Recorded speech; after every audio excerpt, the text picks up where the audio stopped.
Okay, well, at RICS, which for those of you who don't know is a global professional body where we train and equip the next generation of experts to lead our built environment, where we set standards that create market confidence and trust, and where we believe we have a very big role in convening thought leaders to think through some of the really big issues facing the built environment.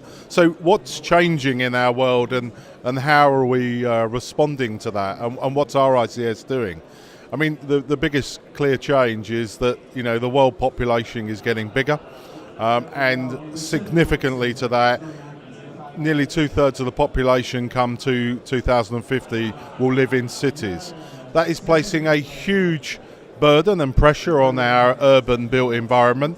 In developing countries, they've got to build brand new cities to be able to cope with that, and in developed countries deploy technology to improve the efficiency that's actually happening in those places.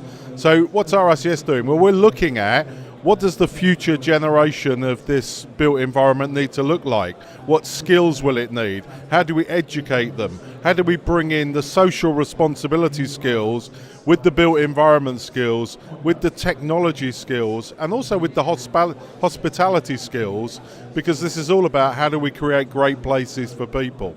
So we're looking at education, and we're looking to change the way in which training and education evolves into the future. But we also realise that standards are important. Without standards, people don't invest. They lack the confidence to invest money, and therefore we're leading on providing standards in things like valuation, construction measurement, in ethics, but also in areas like anti-money laundering, bribery, corruption and terrorist finance, to make sure that we have the right ethics within the industry.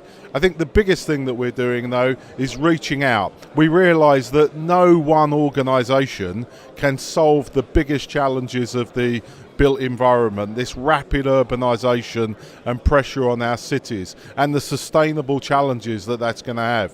So we've created something called the World Built Environment Forum, which is a place where leaders can come together online and physically once a year. The next one is in New York on the 13th and 14th of May, to look at some of the biggest issues and challenges and come together with some of the solutions that will really solve them. At the same time, we realise that this industry has a challenge. It is not diverse enough.